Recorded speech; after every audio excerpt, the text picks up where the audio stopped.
সম্মানিত সুধী, এ পর্যায়ে আমরা জানার চেষ্টা করব যে সত্য স্বপ্নের আলামত কি কি, অর্থাৎ কিভাবে বুঝবো যে আমি যে স্বপ্নটা দেখেছি এই স্বপ্নটা সত্য কিনা বা অর্থবহ কিনা। অনেকে আমাদের কাছে জানতে চায় যে আমি এই স্বপ্নটা দেখেছি, এটা কি সত্য স্বপ্ন, এটা কি অর্থবহ স্বপ্ন, বা এটা কি আল্লাহর পক্ষ থেকে কোনো গাইডেন্স মূলক বা দিক নির্দেশনা বা সুসংবাদমূলক স্বপ্ন।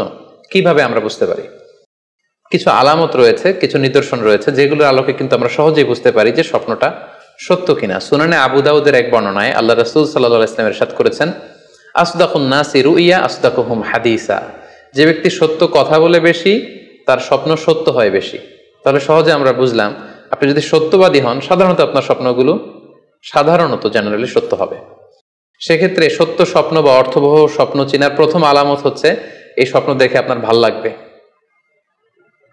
You feel good after seeing the dream.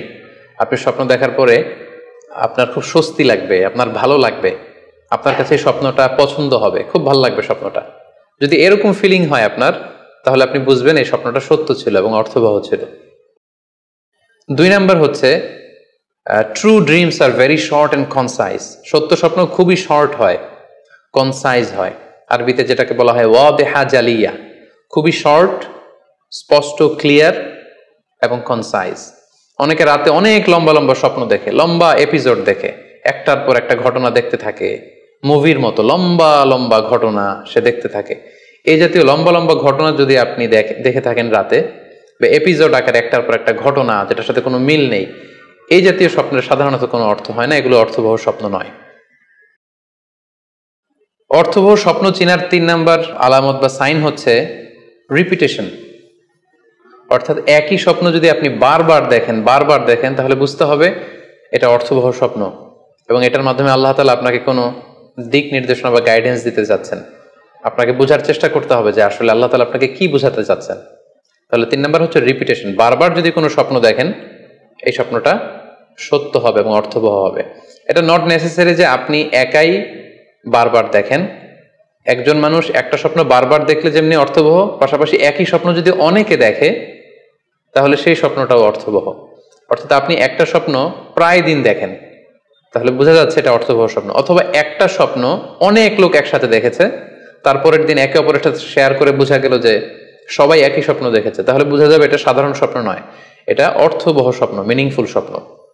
যেমন এক্ষেত্রে আমরা লাইলাতুল কদরের একটা হাদিসের কথা উল্লেখ করতে পারি। সহিহ বুখারীতে এসেছে, রমাদান মাসে সাহাবারা স্বপ্ন দেখলেন, অনেক সাহাবা একসাথে স্বপ্ন দেখলেন যে ওনাদেরকে বলা হচ্ছে রমাদানের শেষ দশকের শেষ 7 দিনের যে কোনো একদিন কদর হয়ে যেতে পারে।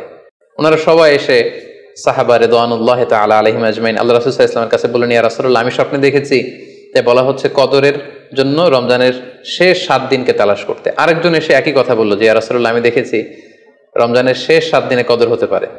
তো এরকম অনেক সাহাবা যখন আল্লাহ রাসূল সাল্লাল্লাহু আলাইহি ওয়াসাল্লামের কাছে এসে এই ঘটনা বলল, তখন আল্লাহ রাসূল সাল্লাল্লাহু আলাইহি ওয়াসাল্লাম বললেন, আরা রুইয়াকুম কদ তাওয়াতাআত ফিস সাবঈল আওয়াখির, যে আমি দেখতে পেলাম যে তোমাদের স্বপ্নটা রমজানের শেষ 7 দিনের ব্যাপারে ঐকমত্য হয়েছে।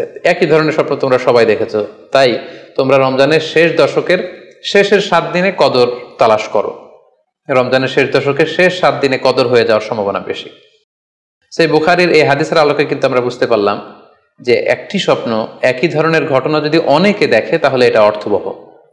পাশাপাশি এক্ষেত্রে আমরা আজানের হাদিসটি উল্লেখ করতে পারি।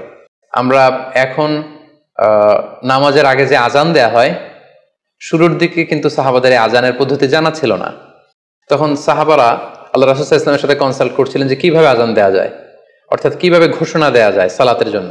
একজন সাহাবা বলল, আমরা আগুন জ্বালিয়ে দিব, আগুনের ধোঁয়া দেখে মদিনার সবাই বুঝবে যে এখন সালাতের সময়, তো সবাই চলে আসবে।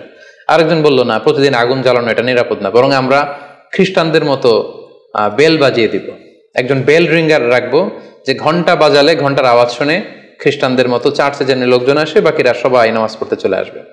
তো এক একজনের এক এক পরামর্শ শুনে আল্লাহ রাসূল সাল্লাল্লাহু আলাইহি ওয়াসাল্লাম কোনো সিদ্ধান্তে আসতে পারলেন না।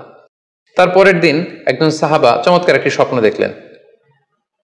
তিনি স্বপ্নে দেখলেন, ওনার নাম হচ্ছে আব্দুল্লাহ ইবনে যায়েদ ইবনে আব্দে রাব্বি। উনি স্বপ্নে দেখলেন যে একজন লোক, খুব সম্ভবত ফেরেশতা হবেন, তার গায়ে 2টা সবুজ রঙের জামা এবং তার হাতে বেল, ঘন্টা। তখন তিনি ওনাকে জিজ্ঞেস করলেন, আপনি কি ঘন্টা বিক্রি করেন? তখন স্বপ্নে সেই লোকটি বলল, ঘন্টা দিয়ে তুমি কি করবে? তো সাহাবী বললেন যে ঘন্টা দিয়ে আমরা নামাজের জন্য আহ্বান করব। তো স্বপ্নে সেই সবুজ কাপড় পরিহিত লোক বলল যে ঘন্টার চাইতেও যদি চমৎকার একটা আইডিয়া তোমার সাথে শেয়ার করি, সেটাকে তুমি শুনবে? সাহাবী বললেন, হ্যাঁ শুনবো। তখন তিনি বললেন, ঘন্টা না বাজিয়ে তোমরা উঁচু একটা জায়গায় দাঁড়িয়ে আল্লাহু আকবার, আল্লাহু আকবার, আল্লাহু আকবার, আল্লাহু আকবার, আশহাদু আল্লা ইলাহা ইল্লাল্লাহ, আশহাদু আন্না মুহাম্মাদুর রাসূলুল্লাহ, এই বাক্যগুলো তোমরা বলবে।